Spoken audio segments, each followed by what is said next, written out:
সন্তান যখন দুনিয়াতে আসবে ডান কানে আজান দাও, বাম কানে একামতের আওয়াজ শুনায়া দাও। আজকে বাঙালিদের জানাই নাই যে আজান আর একামত কানে দেওয়া লাগে। যাও দিত,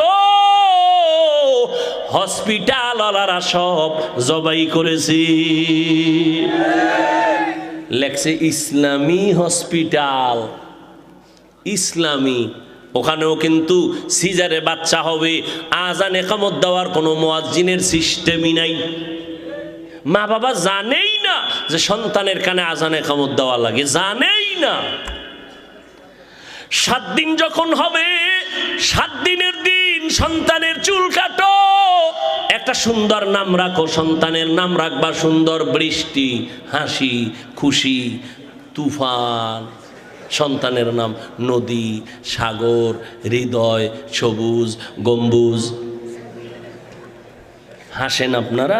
একটা বিধর্মীর ঘরে আব্দুর রহমান আছে? রহিমা নামের কোনো মেয়ে আছে? আর বেহায়া বেলাজা মুসলমানের ঘরে ঘরে বেঈমানের নাম। অথচ সহিহ হাদিস নবী বলেন একটা নাম যদি ইসলামী হয়, কিয়ামতের দিন আল্লাহ শুধু নামের বরকতে জান্নাত দিয়ে দিবে। স্বামী আর স্ত্রী দোয়া করছেন, আল্লাহ নেককার সন্তান দাও, দিছে। আজান ডান কানে বাম কানে ইকামত, সুন্দর একটা নাম আল্লাহ রাখার তৌফিক দিয়েছেন। নামটা আমি সবার শেষে বলবো, তোমরা গুগলে সার্চ দিয়ে দেখবা কত সুন্দর নাম। যুবকেরা এমন সুন্দর নাম রাখলেন, আদর্শওয়ালা বানাইতেছেন। মা ইমাম গজালি, বিশ্ববরেণ্য দার্শনিক, বড় বুজুর্গ আল্লাহওয়ালা, তিনি বলেন প্রত্যেকটা বাচ্চার জন্য মা হলো প্রাথমিক শিক্ষিকা। মা যা শিখাবে সন্তান তাই শিখবে। এরে আম্মা জান, আমি হাফিজুর রহমান অহংকারীর জন্য বলি না, বুঝাবার জন্য বলি। ছোটবেলা আম্মাজান কোরআন শিখাইছেন, ছোটবেলার থেকে আম্মাজান আমগো গজল শিখাইছেন। সেই ছোটবেলার থেকে গজল শিখছি, আম্মাজানের সেই গজল শিখতে শিখতে বড় হইছি। হে খোদা দয়াময় রব্বুল আলামিন,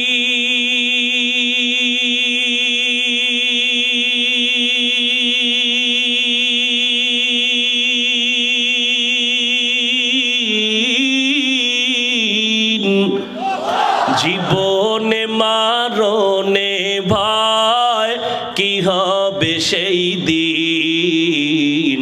হে খোদা দরাতে আসিয়াজি বড়ই অসহায়,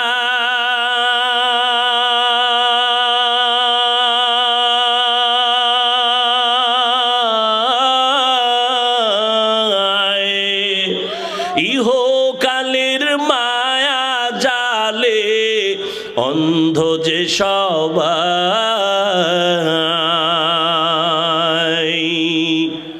দাও হেদায়াত মুক্তি দাতা, দাও হেদায়াত মুক্তি দাতা, গফুরুর রহিম।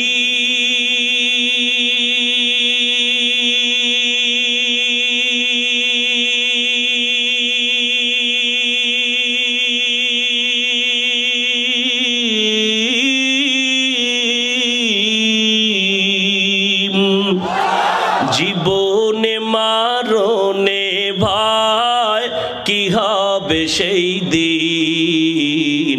হে খোদা, হে খোদা দয়াময় রব্বুল আলামিন,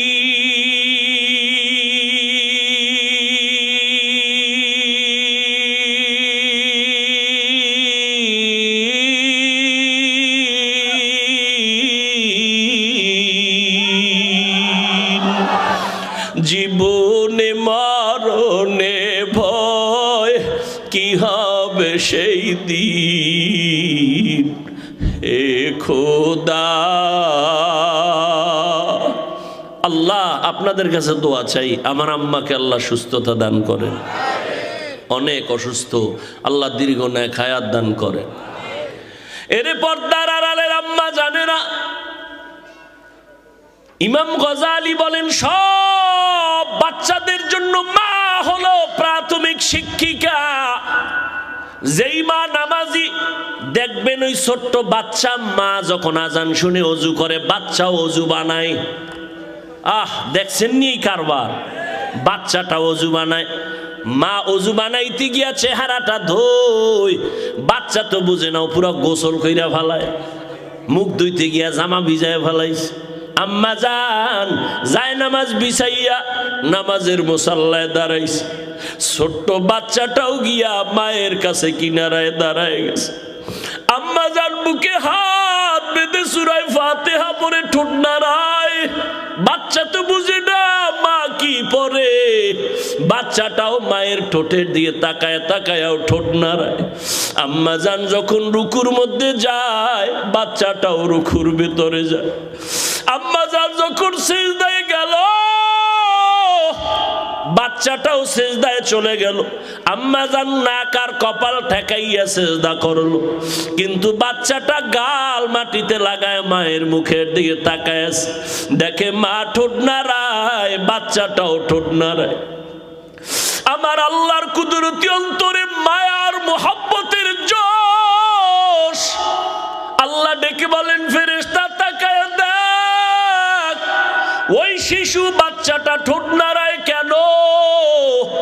বলে আল্লাহ বাচ্চা ঠোঁট নাড়ায় এই জন্য, মা ঠোঁট নাড়ায় এই জন্য বাচ্চাও নাড়ায়। বলে ওর মা কি কয়? বলে ওর মা বলে সুবহানা রব্বিয়াল আলা। আল্লাহ কয় লেখ, এই বাচ্চাও বলে সুবহানা রব্বিয়াল আলা। এই বাচ্চার তো কোনো আমল নামা নাই, এই বাচ্চার সওয়াবগুলো মায়ের আমল নামায় লিখে দাও। ও পর্দার আড়ালের আম্মা জান, আল্লাহ সন্তান দিয়েছেন, ওই সন্তানকে আদর্শ মানুষ বানাইয়েন। ডাক্তার বানাবেন বাধা নাই, তবে কোরআনওয়ালা আদর্শের ডাক্তার বানায় যাইয়েন। সন্তানের ব্যবহারে যেন আলেমরা কষ্ট না পায়, সন্তানের আচরণে যেন মুরব্বীরা কষ্ট না পায়, সন্তানের ব্যবহারে যেন কোনো বন্ধু বান্ধব কষ্ট না পায়। আম্মা জান একদিক দিয়ে সন্তানকে বুঝাবেন, আবার নামাজ পড়ে দোয়াও করবেন। এরে আম্মা জান আল্লাহর কাছে দোয়া করলেন, সন্তানকে আদবলা বানালেন, নবীর আদর্শে সন্তান বড় হয়ে গেছেন। ওই স্বামী আর স্ত্রী দোয়া বন্ধ করে নাই। একদিক দিয়ে বুঝায়, খানার বেলায় দস্তারখানে আমল শিখায় দিলেন, হাত কেমনে ধুইবে শিখাইলেন, সুন্নতের আমল শিখায়। আস্তে আস্তে সন্তান বড় হয়ে গেল। আল্লাহ তাকে এমন ক্ষমতা দান করলেন, সিরিয়ার জমিনের মধ্যে জালেমের আক্রমণ, মিশরের জমিনের মধ্যে জালেমের আক্রমণ। ওই স্বামী আর স্ত্রীর মাঝে আল্লাহ এত মুসলিম নববী আদর্শ দান করেছেন, ওই আদর্শ সন্তান পাইয়া এমন আলোকিত হয়ে গেল। মিশরটাকে বিজয় করে নিলেন, সিরিয়ার জমিনটাকে হাতের মধ্যে নিলেন। মসজিদে আকসা, বাইতুল মুকাদ্দাস, যেখানে জালেম ইহুদিদের আক্রমণ, ইসরায়েলিদের আক্রমণ, ওই সময় জালেমদের আক্রমণ থেকে মসজিদে আকসাকে হাতের মধ্যে নিয়ে নিলেন। মুসলমানের উপরে জুলুম নিপীড়ন বন্ধ করায় দিলেন। এই স্বর্ণের অক্ষরে তার নাম ইতিহাসের পাতায় লেখা।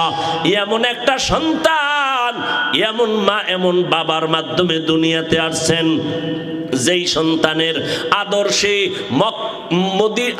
মিশর এবং সিরিয়া বাইতুল মুকাদ্দাস হাতের মধ্যে চলে আসলো। মুসলমানের বিজয়ের স্লোগান। ওই সন্তান আর কেউ না, ইতিহাসের পৃষ্ঠায় গুগলের মধ্যে নাম লিখে সার্চ দাও, ওই বান্দা সুলতান সালাউদ্দিন আইয়ুবী রহমাতুল্লাহ আলাইহি। এমন মায়ের সন্তান, এমন বাবার সন্তান সুলতান সালাউদ্দিন আইয়ুবী। মিশর হাতে নিয়েছেন, সিরিয়া হাতে নিয়েছেন, বাইতুল মুকাদ্দাস হস্তগত করেছেন, জালিমদের দাঁত ভেঙে দিয়েছেন। সালাউদ্দিন আইয়ুবী। ইতিহাস এত সুন্দর, এই সন্তান মা বাবার অবদানের কারণে এত সম্মান, এত অর্জন, এত সুনাম। ও মা বোনেরা, ও যুবকেরা, এখনো সময় আছে। গহেলায় হারাইয়া কতদিন কাটাইবা? মাওলা দরজা খুলে রাখছেন, তওবা করো। ও আল্লাহ, আমি তো সালাউদ্দিন আইয়ুবী না, তবে তুমি তো সালাউদ্দিন আইয়ুবীর মালিক, তুমি আমাকেও তো পারো। আমি আজকে থেকে তওবা করে নিলাম। জীবনে মায়ের কথা অমান্য করেছি, মা বাবাকে কষ্ট দিয়েছি, আলেম ওলামার বিরোধিতা করেছি। আমার বিরোধিতার দ্বারা আলেমদের ক্ষতি তো হয় নাই, বরং আমার নিজের ক্ষতি হয়ে গেল। আলেমদের বরদোয়া আমি নিজে ধ্বংস হয়ে যাচ্ছি। ও আল্লাহ, শয়তানের ধোকায় পড়ে অপরাধ করেছি, আজ থেকে তওবা করতে চাই। মরিয়া গেলে যাব, হায়াতের মালিক আল্লাহ, ইজ্জতের মালিক আল্লাহ। জীবনে আর নামাজ ছাড়ব না, স্কুলে পড়ি, কলেজে পড়ি, আর নবীর তরিকার বাইরে চলবো না। আলেম ওলামাদের বিরোধিতা করব না, মা বাবার সাথে বেয়াদবি করব না। ওই মা বাবার দোয়া নিয়া সামনে আগাই ওরে যুবক। মা বাবার দোয়া ছাড়া আমি বান্দা চেয়ারে বসতে পারি নাই। মা বাবার দোয়া ছাড়া তুমিও পরীক্ষায় নাম্বার পাও নাই। মা বাবার দোয়া ছাড়া তুমি সম্মানের চেয়ারে বসতে পারো নাই। আল্লাহর কাছে বিনয়ের সাথে তওবা করো। তবে এটাও সত্য কথা, আবু জাহাল নবীরে দেখলো, বয়ান শুনলো, কালেমা পড়ে নাই। আর ওমরের মতো বান্দা তরবারি নিয়ে নবীর কল্লা কাটতে এসে মুসলমান হয়ে গেল। এই জমিনে যদিও আবু জাহাল নাই, তবে আবু জাহালের মতো শক্ত অন্তরওয়ালা মানুষ আছে। হাজারো বয়ানে দিলটা নরম হবে না, তওবা করবে না।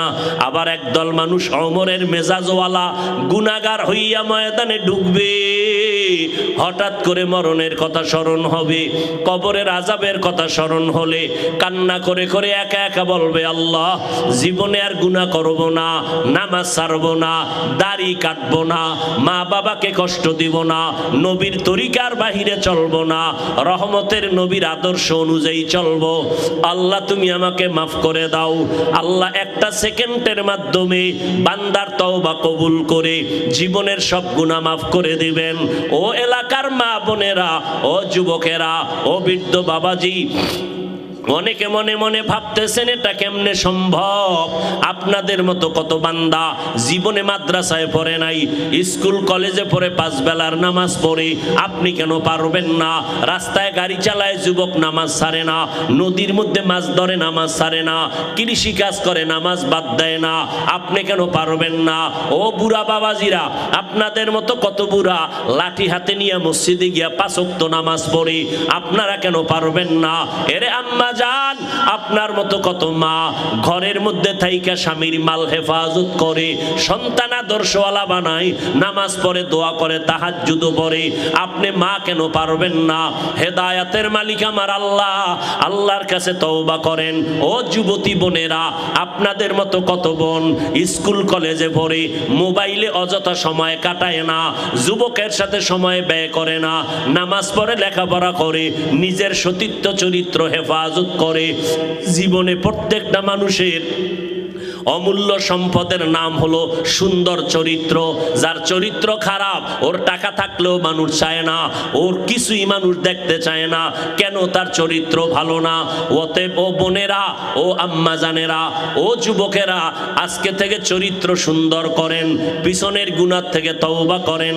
মনে মনে আল্লাহকে একটু বলতে থাকেন, আল্লাহরে বলেন, আল্লাহ, জীবন চলে গেল, আর নামাজ ছাড়বো না, দাড়ি কাটবো না, মা বাবাকে কষ্ট দিব না, ওলামায়ে কেরামের বিরোধিতা করব না, দেশের বিরুদ্ধে, জাতির বিরুদ্ধে ষড়যন্ত্র করব না।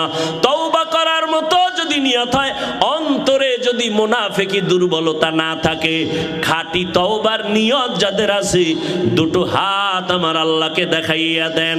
আয় আল্লাহ, হাতগুলো কবুল করে নেন, তওবা কবুল করে নেন, তওবার উপরে মজবুত হইয়া চলার মতো তৌফিক দান করেন। আমিন।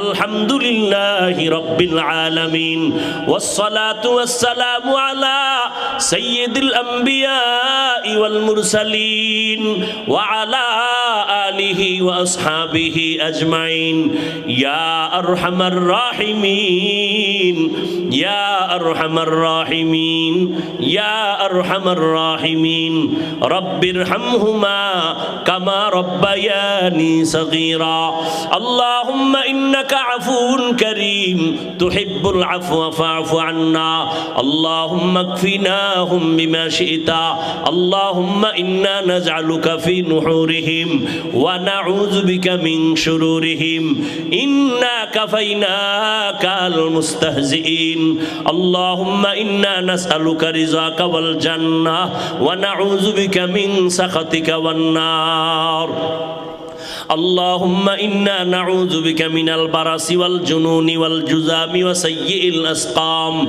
ربنا آتنا في الدنيا حسنة وفي الآخرة حسنة وقنا عذاب النار ربنا لا تزغ قلوبنا بعد إذ هديتنا وهب لنا من لدنك رحمة إنك أنت الوهاب ربنا هب لنا من أزواجنا وذريتنا قرة أعين وجعلنا للمتقين إماما وديار মালিক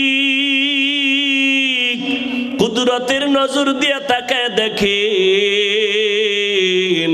2 দিন ব্যাপী মাহফিলের শেষ মোনাজাতে হাত তুলেছে কত উলামায়ে কেরাম হাত তুলেছে লেখা থাকবে এটা বড় হুজুরের লাশের কাফন সব একাকার হয়ে যাবে আজকে বক্তা হইয়া ভাব দেখাইতেছি কাফনের প্যাকেট হয়ে গেলে সব ভাব শেষ কে চেয়ারম্যান কে এমপি কে মন্ত্রী কে ডাক্তার কে রোগী কে ইমাম কে মুক্তাদি কে বক্তা কে শ্রোতা সব ভাব শেষ সব সাদা কাফনে একাকার হয়ে যাবে তোমার আমার আল্লাহ এক নবী এক কোরআন এক কাবা এক ধর্ম এক কালেমাটাও এক কিন্তু দুঃখ আমি টুপি মাথায় না দিলে শরম পাই আর টুপি তুমি মাথায় দিলে লজ্জা পাও তুমি কেমন মুসলমান আমি দাড়ি কাটতে লজ্জা পাই তুমি দাড়ি রাখতে লজ্জা পাও আমি পর্দা না করলে লজ্জা লাগে তুমি পর্দা করতে লজ্জা পাও আমি মসজিদে ঢুকতে শান্তি পাই তুমি মসজিদে ঢুকতে বড় লজ্জা পাও তুমি কেমন মুসলমান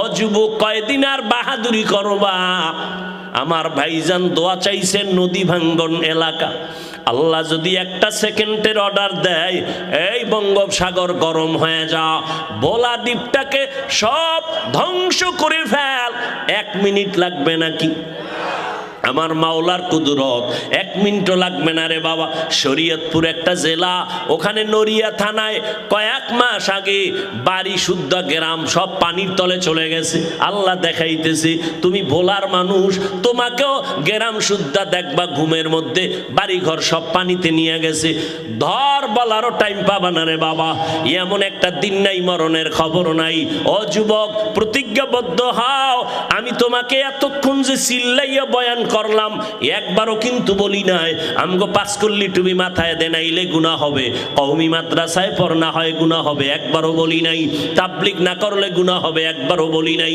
পীরের কাছে না গেলে গুনাহ হবে একবারও বলি নাই বরং বাবা এটাও কিন্তু বলি নাই স্কুল ছাড়ো কলেজ ছাড়ো আমগো মতো হুজুর হও একবারও বলি নাই বরং তুমি স্কুলে পড়ো আলহামদুলিল্লাহ কলেজে পড়ো আলহামদুলিল্লাহ চাকরি করো আলহামদুলিল্লাহ ব্যবসা করো আলহামদুলিল্লাহ ওখানে থাইকেই তুমি চলো তবে নবীর স্লোগান মোহাব্বত ছাড়বা না আল্লাহর গোলামি বন্ধ করবা না 5 বেলার নামাজ পড়ো মা বাবার দোয়া নিয়ে সামনে আগাও মা বাবার দোয়া ছাড়া আগাইতে পারবা না ওই বড় ভাই ডাক দিয়া কয় ও ছোট ভাই আমার কপাল যদি ভালো থাকে আমার নিয়ত যদি খাঁটি হয় আমি এমন মেয়ে পাবো যেই মেয়ে আমার হাত ধরে আমাকে জান্নাতের মধ্যে ঢুকাবেন এবার আল্লাহর কাছে দোয়াও করতেছেন দোয়া করা লাগবে না দোয়াও করতেছেন এই যুবকেরা আল্লাহর কাছে দোয়া করবা নামাজ পড়ে আল্লাহ একটা নেককারিনী মহিলা দিও কোরআন পড়ার মাধ্যমে যেই বিবি আমার ঘরে আসলে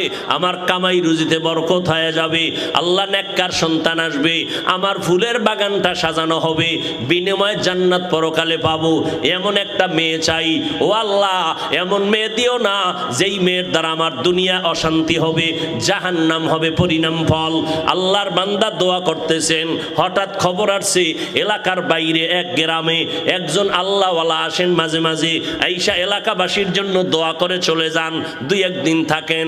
বড় ভাই খবর পাইয়া দৌড়াইয়া চলে গেলেন ওই আল্লাহর ওলির কাছে, যাইয়া ফজরের সময় নামাজ পড়ে বলে, হুজুর আমার জন্য দোয়া করেন, আল্লাহ পাক রব্বুল আলামিন যেন নেকের উপরে হেদায়েতের উপরে রাখেন। হুজুর বলে, বাবা বিয়া করছনি? বলে, না করি নাই। বয়স কত? এত। সীমানা পারায় গেল, এখনো কেন বিয়া করো না? হুজুর আমি এমন মাইয়া খুঁজি পাই না। এমন মাইয়া কেমন মেয়ে চাও? বলে, এমন একটা মেয়ে চাই যেই মেয়েটা আমার হাত ধরে আমাকে জান্নাতের মধ্যে ঢুকায় দিবে।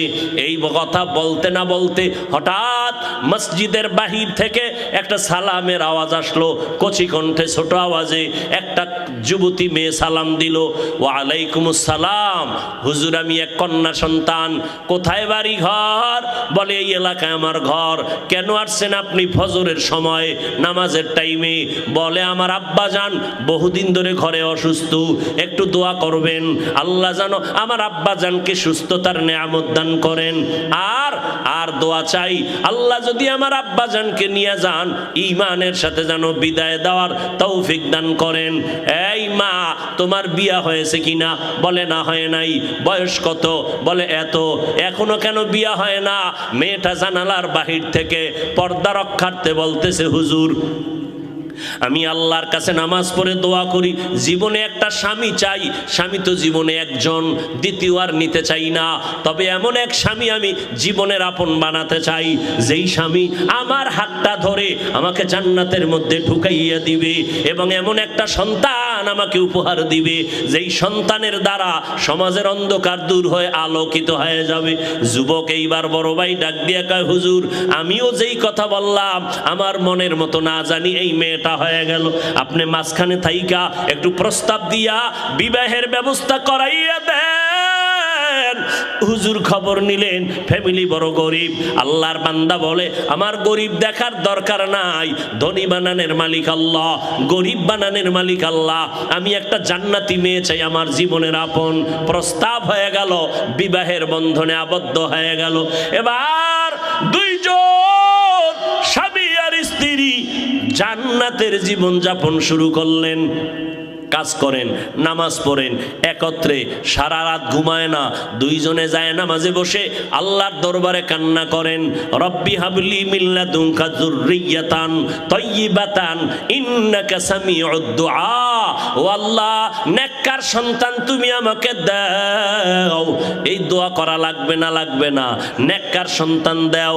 কয়জন বাবা নেককার সন্তানের জন্য দোয়া চাইছেন, বিয়ে করছেন, সেখানেও যাচাই করলেন না। মাইয়াটা বউ বানাবেন যারে কোরআন পড়তে পারেনি, আনছেন ঠিক আছে ঘরের মধ্যে, আনার পরেও তো মাওলার কাছে বলেন নাই, ও আল্লাহ নেককার সন্তান দাও। আল্লাহ তো দোয়া শিখাই দিছেন, নেককার সন্তানের জন্য দোয়া করো, রব্বি হাবলি মিন লাদুনকা যুররিয়াতান তাইয়্যিবাতান ইন্নাকা সামিউদ দুআ। আবার যখন সন্তান আসবে তখন আর একটা দোয়া পড়বা মোনাজাতে, রব্বানা হাবলানা মিন আজওয়াজিনা ওয়া যুররিয়াতিনা কুররাতা আয়ুনি ওয়াজআলনা লিল মুত্তাকিনা ইমামা। আল্লাহর বান্দা দোয়া করে, স্ত্রীও দোয়া করে, আল্লাহ একটা নেককার সন্তান দাও। দোনোজনার দোয়া কবুল হয়ে গেল। আর সে আজিমে আল্লাহ এমন একটা সন্তান তাদের দান করেছেন, দোনোজন আদর্শ দিয়া সন্তানকে লালন পালন করায়। মদিনার নবীর আদর্শ, সন্তান টাকা লাগবে না, বাড়ি লাগবে না, গাড়ি লাগবে না, একটা চরিত্র অমূল্য সম্পদ। চরিত্র যদি ভালো থাকে আল্লাহ তাআলা গরিব থেকে তাকে কোটিপতি বানায় দিতে একদিন সময় লাগে না। কারণ আমার আল্লাহ তাআলা বান্দাকে দিতে চায়, বান্দা নিতে চায় না। দেখছেননি, দুনিয়াওয়ালা দিতে চায় না, নেওয়ার জন্য পাগল পাগল হয়ে যায়। চেয়ারম্যান সাহেব কিছু দিবেননি, কিছু দিবেননি, আর আল্লাহ দিতে চায়, বান্দা নিতে চায় না। আল্লাহ বলেন, ইয়া আইয়ুহান নাস আনতুমুল ফুকারাউ ইলাল্লাহ ওয়াল্লাহু হুয়াল গানিয়্যুল হামিদ।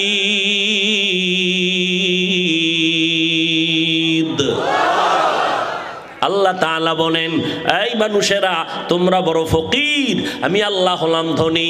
শুধু ধনী না, আমি প্রশংসিত ধনী। দুনিয়ার ধনীওয়ালারা বদনামওয়ালা ধনী, যা দান করে তা খোটা দিয়া এরপরে মজা মিটায়া দেয়। এই মসজিদটা দেখছনি আমি দিয়া টাকা দিয়া করছি, মাদ্রাসাটা আমার টাকায় হয়েছে, অমুক যা রাস্তা কালবাট আমি করেছি। যা দান করে আবার জবানের কথা দিয়া তার জাল মিটায়া দেয়।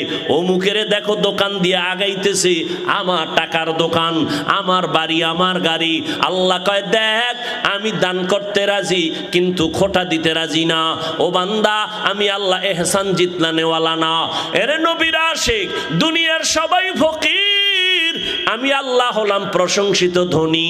আল্লাহ তাআলার কাছে বান্দা চায়, ফজরের সময় চায়, জোহরের সময় চায়, মাগরিবের সময় চায়, এশার সময় চায়। আল্লাহ কয় আমিও দিতে চাই। এমন একটা রাত নাই যেই রাতে আমার আল্লাহ দেওয়ার জন্য আসেন না। যারা জানেন তারা একটু বলবেন আল্লাহ দেওয়ার জন্য কখন আসেন? কোন সময়? গভীর রজনী, রাতের শেষ ভাগে আমার আল্লাহ কোথায় আসেন? প্রথম আসমানে আসিয়া বান্দাকে ডাকেন, বান্দা তুই না ফজরের সময় চাইলি, জহুরের সময় চাইলি, আসরের সময় চাইলি, মাগরিবে চাইলি, আমি আল্লাহ দেওয়ার জন্য আসছি। আলা আমি মুস্তাগফিরিন ফাগফির আলা, আলা আমি মুস্তারজিকিন ফারজুকা। এ গুনাহগারেরা গুনাহ ক্ষমা চা। আমি আল্লাহ ওয়াদা দিলাম, যা চাবি আমি এখন আল্লাহ দিয়া দিব। অতিও গভীর হয় রজনী যখন নীরবে প্রভুর নাম জপিও তখন, প্রভুর করুণা যদি পাইবারে চাও, অতি গভীর রজনীতে উঠে আল্লাহর গুণগান গাও। যত আল্লাহর ওলি গভীর রাতে কান্না ছাড়া ওলি হতে পারে নাই, বুজুর্গ হতে পারে নাই। ওই সময় যারা চাইছেন অল্প হলেও তারা পাইছেন, আর আল্লাহর থেকে অল্প পাইলেও আল্লাহ অনেক দান করেন। আল্লাহর বান্দার জন্য এটা অনেক বিশাল বড় পাওয়া। গভীর রজনীতে আল্লাহর কাছে চাও। যারা চাও আল্লাহ দেওয়ার জন্য প্রতিদিন একটা দিনও বাদ নাই, প্রথম আসমানে আসিয়া তার বান্দাকে দেওয়ার ওয়াদা করেছেন। এরে নবীর উম্মতের দল, আম্মাজানকে বিবাহ করলেন নবী। চাচা আবু তালিব বলে, রে ভাতিজা তোমার টাকা নাই, ঘর নাই, চিন্তা করবা না, খাদিজার প্রস্তাবে আলহামদুলিল্লাহ বলো। টাকা আমি দিব, মহানানার টাকাও দিব, অনুষ্ঠান যা লাগবে তাও খরচ আমি দিব। এমনকি খাদিজার সাথে তোমার প্রথম বিবাহের খুতবা আমি আবু তালিব পড়ব। এইবার বিয়া হয়ে গেল। আম্মাজান খাদিজা রাদিয়াল্লাহু আনহা গোটা দুনিয়াতে নবী বিধবা নারীকে বিয়া কইরা জগতের সব নারীরে জানায় দিলেন, এই আরবের জাহেলেরা, তোরা বিধবা নারীদেরকে তোরা অপছন্দ করো। আমি বিশ্ব নবী 25 বছর বয়সে 40 বছরের বিধবা নারী খাদিজাকে বিয়া করে দেখাইলাম, ইসলাম সারা নারীর সম্মান দিতে কেউ পারে না। বড় বড় পণ্ডিত ভাই রইছে, এই কই যান আপনারা? দেখছেননি কারবার, কারো জ্যৈষ্ঠ মাস, কারো সর্বনাশ। হ্যাঁ, মদিনার নবী বললেন, আমি ইসলামের মাধ্যমে নারীদের সম্মান বাড়ায় দিলাম। এই খাদিজা রাদিয়াল্লাহু আনহার গর্বে আল্লাহ তাআলা আমার নবীকে 4টা কন্যা দান করলেন। কয়টা কন্যা? ছেলে এসেছে, ছেলে বেঁচে নাই। নবী গর্ব করে বলেন, ও দুনিয়ার পুরুষেরা, ও দুনিয়ার পুরুষেরা শুনো, আমি বিশ্ব নবী, আমার একটা ছেলেও নাই, আমি 4 কন্যার বাবা। কয় কন্যার বাবা? কন্যা হওয়া লাভ না ক্ষতি? এই কপাল পরা যারা ছেলে চায়, মেয়ে হইলে কষ্ট পায়, লেখা রাখো, ওই ছেলে 10টা হলে কি লাভ হবে? কয়েক মাস আগে ঢাকা বাড্ডা থানা, কি থানা? বাড্ডা থানায় বাবার টাকায় বড় লোক বাবা, কোটিপতি, 2টা ছেলেরে লেখাপড়া করাইয়া বড় বানাইলো। বাবায় মরে গেল। তোমরা ফেসবুকে দেখেছো, মিডিয়ায় দেখেছো, বাবার লাশটা সামনে ফালাইয়া 2 ভাই বাবার টাকা পয়সা নিয়ে ভাগ বটোয়ারায় ঝগড়া শুরু করলো। 24 ঘন্টা ঝগড়া করলো, বাবার লাশটা পর্যন্ত দাফন কেউ করার চিন্তাও করলো না। এমন কুলাঙ্গার জন্ম দিয়ে কি লাভ হবে? এমন কুলাঙ্গারের বাবা দাবি করলে কি লাভ হবে? 10টা ছেলে হলে কি লাভ হবে? যেই ছেলেদের কারণে মা বাবার জেলখানায় যেতে হবে, সম্মান নষ্ট হবে। এমন 10টা ছেলের দরকার নাই, একটা ছেলে যদি হয় মা বাবার সম্মান বাড়ে, এমন একটা কোরআনের হাফেজ জমিনেই যথেষ্ট। এরপরে যাগো মেয়ে হবে। অনেকে বলে ছেলে হইলে বুঝি কোটিপতি হইতাম। আরে পাগল, ওই মেয়েটা হইয়া আল্লাহ তোরে এমন বরকত দিবে, 10টা ছেলে যা না করবে এই একটা মেয়ের জামাই দিয়া আল্লাহ তোরে তার থেকে বেশি দিবে।